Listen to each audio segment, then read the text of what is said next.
Good morning, children. Good morning. I have missed all of your little faces. I miss the hugs. I miss holding your little hands. This morning, we are going to be reviewing just a little bit of Joseph. Joseph is a huge character in the Bible. He has a life that just continued through Genesis, and that's where we are again today. So we are reviewing Joseph, going to go into some new stuff on Joseph, and we will not even we won't even finish him today. So we'll have to continue next week. Well, we have spent the last 3 months studying Genesis. Does everybody remember who Joseph is? He was the son of Jacob and Rachel. And I bet you all remember how many brothers he had. There were 11 of them. Joseph was the firstborn son of Rachel, and he was Jacob's 11th son. He was also Jacob's favorite. I know each and every one of you are mom and daddy's favorite out there, so we don't have to worry about any competition there. Jacob gave Joseph a special gift, and I know we've talked about this in class, and that special gift was a coat of many colors. Well, Joseph's 11 brothers, they weren't very happy.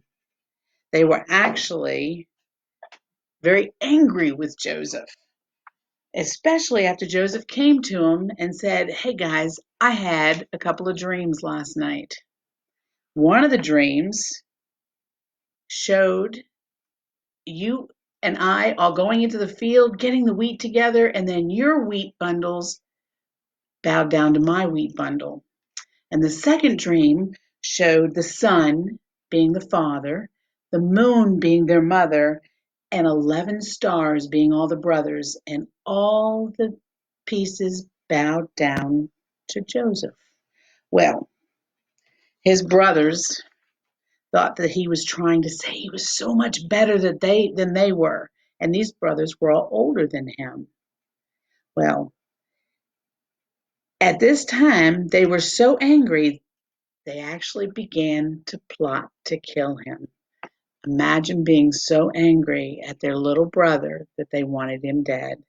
Well, one brother by the name of Reuben said he came to Joseph's defense. He said, "Let's just drop him in this hole. We'll just teach him a lesson." So the other brothers took that opportunity where Joseph was down in that hole, and they saw a caravan of camels coming across the sand that was traveling to Egypt. They got the brother out and they sold him to this caravan. I can't imagine the pain that Joseph was in knowing that his brothers had done this to him. But then they did something that would hurt the father even more. They took the coat and they rubbed goat's blood on it. They brought it back to daddy and they gave it to him. And so, of course, daddy thought that Joseph had been killed. Does it seem like Joseph was having a good life? Does it seem like he was having fun? I believe we can all see that Joseph is not a happy person. He has been taken away from everything he has ever known, his family, his friends, his house, animals, pets if he has them. And it wasn't strangers that did this to him, it was his own brothers. Have you ever felt that things weren't going your way? That nothing seems to be working out? Well, things get worse for Joseph. He's sold repeatedly as a slave, and then he ends up in jail. But there's something he continues to do, something that we've talked about, we talk about a lot. He continues to trust in God. He talks with God, and God talks with Joseph. How does God talk to Joseph? I know we've talked about this too. How does he talk to him? He talks to him through dreams. Those dreams he had with the wheat and the moons and the stars, God was talking to Joseph. But now things are getting ready to make a big turn for this young man.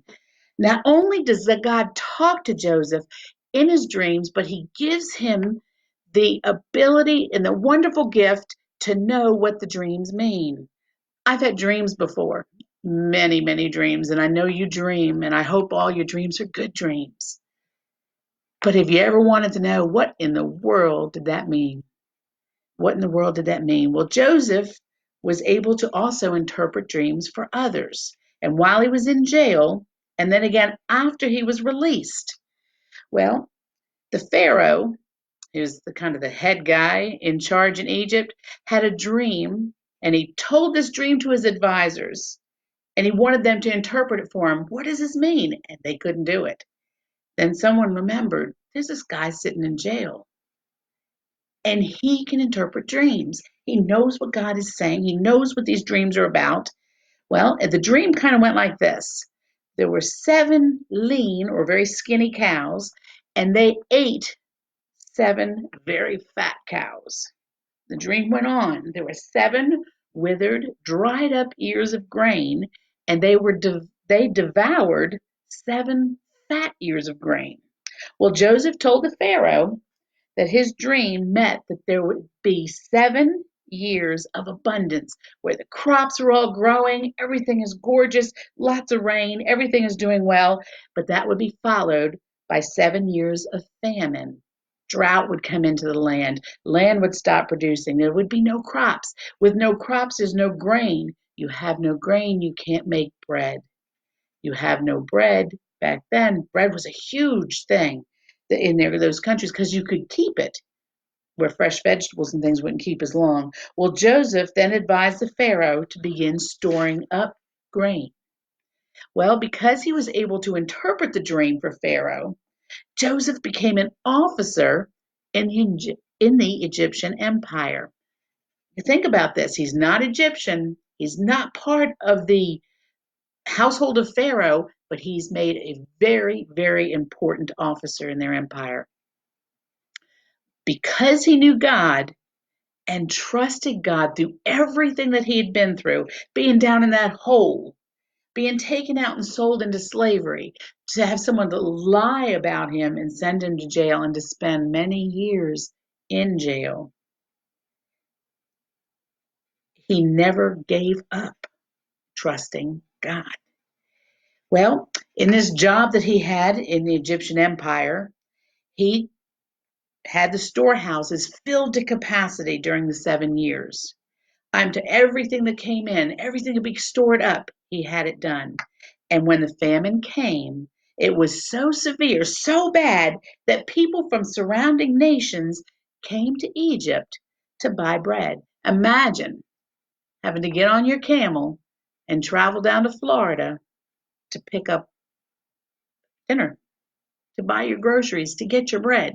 This is what they're doing. They were traveling from other countries into Egypt to get their food. Well, the people went straight to Joseph. Joseph was a powerful man. And when they came to Egypt, they knew that's the only place that they were going to get grain because this famine just covered a huge area. Well, all of the people in Egypt, all except the priests, sold all their property. And later on, they even sold themselves into slavery just for seed. So imagine they have nothing. The land they own, now they have to trade it for seed. And then they have to trade their lives. They have to give in and be somebody who's going to be a slave for somebody else so they can get seed and plant it in their ground. So they do. But now, because Egypt owns all the land, 1/5 of everything they grow has to be given to Pharaoh. And this went on for many, many years. Boys and girls, we're going to stop right there with Joseph today. We're not going to go any farther. Next week, we're going to hear the rest of Joseph's story. Will he continue to work for the Pharaoh in Egypt? Will he continue to trust God? What do you think? We'll see you next week. I miss you all and I love you all. Bye.